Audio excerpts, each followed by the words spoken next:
प्रणाम आचार्य जी। मैं बचपन से एक धार्मिक परिवार, आप जिसे कहते नॉर्मली जिसे धार्मिक परिवार कहते हैं, उसमें बड़ा हूँ। सो बचपन से पूजा पाठ एंड ऑल हमारे घर में चलती थी। तो रामायण महाभारत ये सब हमारे घर में चलता था। तो उस समय मैंने भी रामायण महाभारत उनके देखा देखी सुन के सबके साथ शेयर करता था। लोग खुश होते थे और मुझे भी एक तरह का प्रोत्साहन मिलता था। पर जैसे जैसे मैं जीवन में आगे बढ़ा, जब मैं अपने 9th 10th या 11th 12th में आगे आया, तो इन चीज़ों से अरुचि होगी एक तरीके से कि ये चीज़ें मेरा समय बर्बाद कर रही है, मुझे अपने गोल पे कंसंट्रेट करने नहीं दे रही है। तो मैं उन चीज़ों से अलग हो गया। तो उस समय घर वाले थोड़े से हुए कि तू हर समय पूजा नहीं मतलब जब हम पूजा में खड़े होते हैं तो वहाँ क्यों नहीं आता है या वैसे नहीं करता है, उस समय दूसरे काम भी करता रहता है। पर उस समय मैंने चीज़ों को छोड़ दिया, तरह पीछे हट गया। फिर जैसे जैसे मेहनत करके जैसे भी मैंने अपने गोल को पा लिया, या जो भी मैं जॉब चाह रहा था वो मैंने अचीव कर लिया अपना। तो अब ये स्टेज है कि जब मैं पिछले साल अभी लॉकडाउन के कारण घर में रहा, तो काफ़ी फ्री टाइम था मेरे पास। तो उस फ्री टाइम में मैंने आपकी वीडियोस या लेक्चर वगैरह ये सब सुनने शुरू किए।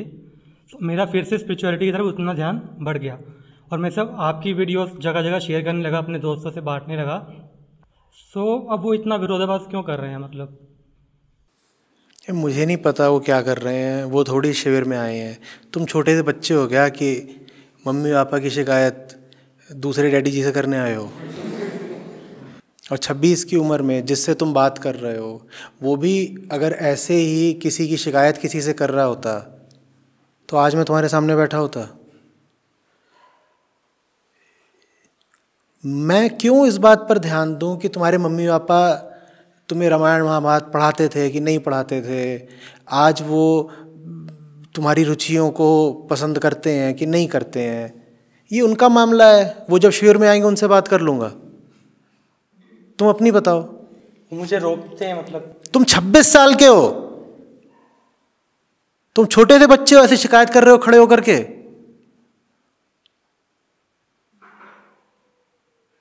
ये लाज की बात है। मम्मी पापा रोक रहे, मम्मी पापा रोक रहे हैं। 2 साल के हो, 6 साल नहीं, 26 साल के हैं। कैसे रोक रहे हैं? उन्हें दिख ही रहा होगा कि तुम रोकने लायक हो, इसलिए रोक रहे हैं। एक जवान शेर को कौन रोक सकता है? तुम जवान हुए ही नहीं, इसीलिए तुम्हें रोक रहे हैं। मैं रोकने वालों की बात करूं या रुकने वाले की? हाँ तो अपना बताओ ना, तुम्हें कैसे कोई भी रोक लेता है? ये जो तुमने पूरी कहानी सुनाई, ये सुनने में ही भद्दी थी। ये कहानी 8, 10, 12 साल तक शोभा देती है, उसके बाद नहीं। मैं नौकरी कर रहा हूं, मैं 26 साल का हूं, मैं अध्यात्म की ओर बढ़ रहा हूं, मैं जो भी कुछ कर रहा हूं, मम्मी ने मना कर दिया। आसपास का जो भी मतलब अरे तो क्यों है तुम्हारे आसपास? और अगर तुम्हारे आसपास भी है तो उसकी हिम्मत कैसे पड़ जाती है तुमसे उल्टी पुल्टी बातें बोलने की? लोग भी ना बंदा देख करके और शक्ल देख कर बोलते हैं। तुम शेर की तरह रहो, शेर की तरह जियो, किसी की खुद ही हिम्मत नहीं पड़ेगी तुम पर आक्षेप आपत्ति करने की। पहली शर्म तो तभी आ जानी चाहिए जब कोई आकर के तुम्हारे मसलों में हस्तक्षेप करे।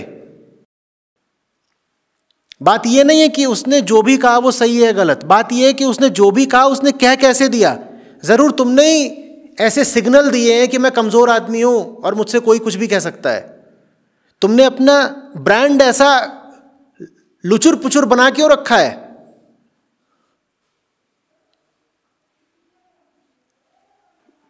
और ऊपर से दूसरों की शिकायत कर रहे हो, फलानों ने आके मेरे साथ बड़ी ज्यादती कर दी। नहीं, उस चीज़ से लड़ना कैसे? लड़ने की जरूरत ही नहीं है। तुम्हें ऐसा हो जाना है कि किसी की हिम्मत ही नहीं पड़े तुमसे ये सब बातें बोलने की। देखो, बीमारी भी कमजोर आदमी पर हमला करती है। सबसे पहले यह समझो कि दूसरे तुम में कमजोरी देख रहे हैं ना, इसीलिए तुम पर चढ़ने की कोशिश कर रहे हैं। अगर वो तुम में कमजोरी देखेंगे ही नहीं तो तुम पर चढ़ने की कोशिश भी नहीं करेंगे। और अगर तुम्हारे माँ बाप हैं और कमजोरी देख रहे हैं तो कमजोरी होगी भी।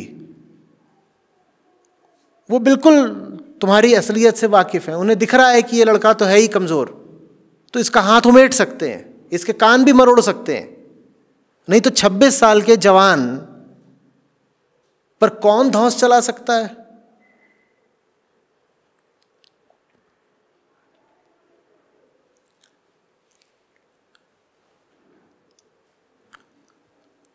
देखो, अध्यात्म ऐसे ही नहीं होता कि हल्की फुल्की चीज़ है, कोई भी कर ले, बैठ के कहीं भजन ही तो गाने हैं, उसके बाद बूंदी के लड्डू खाने हैं।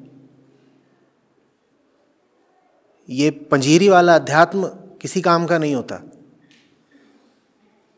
कि छुन्नू गया मंदिर की घंटी बजाई और वहाँ पे चरणामृत और पंजीरी लेके वापस आ गया और धार्मिक कहला गया।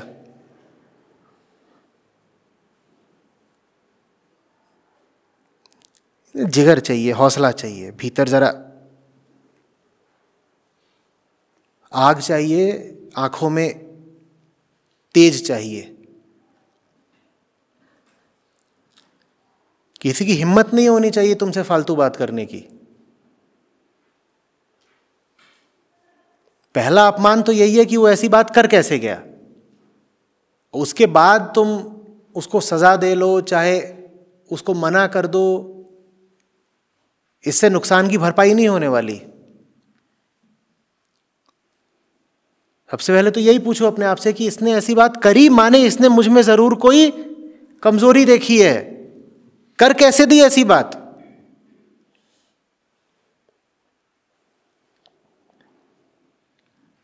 इसीलिए कहा जाता है ना कि महावीर चलते थे तो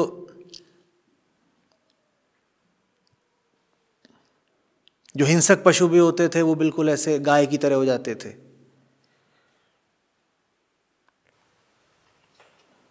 जो अपने एकदम निकटतम है, अगर तो कहीं ऐसा मन में आता है कि उनको ठेस नहीं पहुंचानी है, या हाँ, तो बस यही तो कमजोरी है जो उन्होंने देख ली है।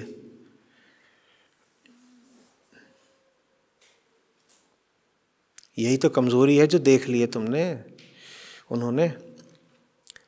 अरे किसी अच्छी चीज को ठेस नहीं पहुंचाई जाती भाई।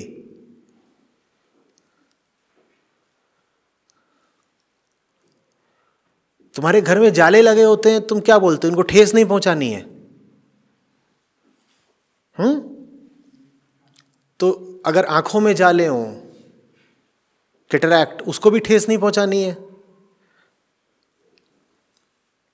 जब घर के जाले भी हटा देते हो, आंखों के जाले भी हटा देते हो, तो मन के जाले क्यों नहीं हटा सकते? वहां क्यों बोलते हो अरे मैं किसी के मन को ठेस कैसे पहुंचा दूं? वहां क्यों बोलते हो? तुम मन को ठेस नहीं पहुंचा रहे, मन के जालों को ठेस पहुंचा रहे हो।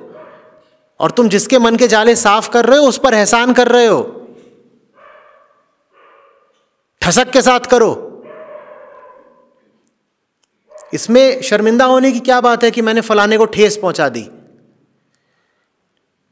सर्जन प्रायश्चित करने गया है क्या? मैंने फलाने का पेट फाड़ दिया।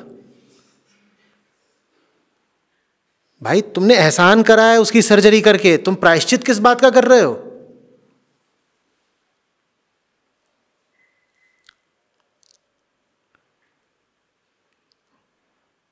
पर फिर वही ना जो कहा, हम यथार्थ में तो जीते ही नहीं है, हम तो आदर्शों और कल्पनाओं में जीते हैं। और तुम वो आदर्श पुत्र जो माँ बाप से बहस नहीं लड़ा सकता।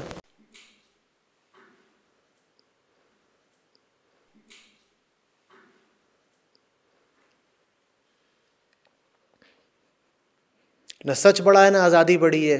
क्या बड़े हैं? मध्यम वर्गीय संस्कार। और वही है, घर में रामायण महाभारत चलती थी। हाँ, मैं मानता हूँ, मैं डरपोक हूँ, कह सकता हूँ। इस बात पे गिलानी भी आती है, कभी बहुत बार आती कि कई बार उनसे जो चीज़ कहनी है वो नहीं कह पा रहा हूँ। जैसे कि अभी मैं आके थोड़ा दूध वगैरह, डेयरी वगैरह बिल्कुल एक तरीके से छोड़ दिया है, ना के बराबर है। सो कभी कभार उनसे इस बात पे बहस करने को मन चाहता है कि करी जाए, पर वो एक बात पे सुनते ही नहीं है कि मतलब सिर्फ पेरेंट्स को लेकर नहीं है, लाइक किसी से भी डिस्कस करो तो कि ये बात करो से या बात ही मत करो। तो उनसे मेरे काफ़ी लोगों से ऐसे करते करते लाइक सर्कल अब बहुत गिने चुने लोगों का ही हो गया है। मैं खुश भी हूँ उनसे, पर एक गिल्ट की भावना भी आती है कि मैं उनसे क्यों नहीं कह पा रहा जो एकदम जिनको ये करना चाहिए, जो मेरे एकदम निकटता, मैं उनसे क्यों नहीं कह पा रहा। कि नहीं, कहना तुम्हारे हाथ में है, पर मानना या ना मानना उनके हाथ में है, क्योंकि मानने की कीमत देनी पड़ती है भाई। तुम उन्हें कोई चीज़ दिखा सकते हो और बता सकते हो कि इसकी इतनी कीमत है, पर तुम उनके लिए उस चीज़ की कीमत खुद तो नहीं अदा कर सकते ना। मम्मी जी चाय नहीं छोड़ना चाहती, तुम उन्हें बार बार बता रहे हो कि दूध पीने में क्रूरता है। अब चाय तो मम्मी जी को ही छोड़नी है, मम्मी जी के लिए तुम थोड़ी छोड़ सकते हो। तुम अपने लिए छोड़ सकते हो, तुमने शायद छोड़ भी दी होगी। हाँ, अब तुम लाख बताते रहो मम्मी जी को कि ये जो दूध निकाला जा रहा है और जो पूरा दुग्ध उद्योग है, ये मांस उद्योग से जुड़ा हुआ है, ये क्रूरता है, क्रूरता है। मम्मी जी को अगर चाय और लस्सी और खीर की लत लगी हुई है तो वो नहीं छोड़ेंगी। अब तुम क्यों परेशान हो? उनकी करनी उनके साथ। लाइक जैसे मैं कभी कभार दोस्तों के साथ भी कभी बाहर खाने वगैरह पे जाता हूँ, तो जो मेरे साथ कुछ वेज दोस्त भी हैं, कुछ नॉन वेज भी हैं। सो अरे दूसरे दोस्त बना लो यार, इसमें क्या इतने परेशान हो रहे हो? नहीं, पर मैं चाहता हूँ कि वो जो उन्हीं को काहे को चाहते हो? दुनिया में 800 करोड़ लोग हैं, उनको क्यों नहीं चाहते? जो एकदम मेरे एकदम आसपास हैं, वो सब तो ये भी तो आसपास बैठे हैं, उनको चाह लो। ये हैं 5-7 लोग, वो जो आसपास हैं वो आसपास नहीं है, उनसे तुमको मानसिक सुरक्षा मिलती है। हाँ, तो तुम ये कह रहे हो कि इनको छोड़ना भी ना पड़े, यही सुधर जाए, तो इससे बढ़िया क्या होगा? अब वो हो ही ना सुधरने के लायक तो। और सुधरना या नहीं सुधरना है ये हर व्यक्ति का निजी फैसला होता है, क्योंकि कीमत उसे ही अदा करनी है। फिर बता रहा हूं, उसके लिए, उसके बिहाफ पर तुम कीमत नहीं अदा कर पाओगे, कर सकते ही नहीं। नियम है, चाय उसे ही छोड़नी है, मांस उसे ही छोड़ना है। तुम कैसे छोड़ दोगे उसकी जगह? अब वो नहीं छोड़ने को राजी है, तो अब ये उसका अपना स्वाधीन फैसला है। तुम बस ये कर सकते हो कि वो मांस नहीं छोड़ रहा, तुम उसे छोड़ दो। हाँ, मतलब उनका ये कहना था कि हमारे इस चीज में दखलंदाजी नहीं, मतलब इन चीजों में दखलंदाजी, मतलब एक तरीके से तुम इंटॉलरेंट हो रहे हो या हर एक चीज तो तुम्हें ये सुनना क्यों जरूरी है? वो जो भी बोल रहे हैं, इंटॉलरेंट हो रहे हो, कुछ भी बोल सकते हैं। वो बोल सकते हैं कि तुम कुछ और हो रहे हो, तुम एलियन हो रहे हो, तुम यूएफओ हो गए। वो तुम्हें कुछ भी बोल सकते हैं, तो उससे क्या हो गया? बात ये नहीं है कि वो बोल रहे हैं, बात ये है कि तुम्हें कौन सी मजबूरी है कि तुम बैठे बैठे सर झुकाए सुन रहे हो? उठ के चल दो। वो बोल भी इसीलिए पा रहे हैं क्योंकि उन्हें पता है कि तुम सर झुका के सुनते रहोगे, कुछ भी बोले। और जब आपको पता है कि आप कुछ भी बोलेंगे, सामने वाला सर झुका के सुनता ही रहेगा, तो फिर आप वास्तव में कुछ भी बोलेंगे। आपकी बेहूदगी की, झूठ की और बदतमीजी की फिर कोई सीमा ही नहीं रह जाएगी। क्योंकि सामने बैठा है वो तो ऐसा ही है, रीढ़ के बिना लुचुर लुचुर बैठा है, वो कुछ भी बोलो सुनता रहेगा। जाहिर सी बात है बेटा, क्योंकि सुनने सुनाने की बात नहीं है, कीमत अदा करने की बात है। जो भीतर से तैयार ही नहीं है कीमत देने को, उसकी कोई प्रगति या सुधार कोई दूसरा कैसे कर देगा?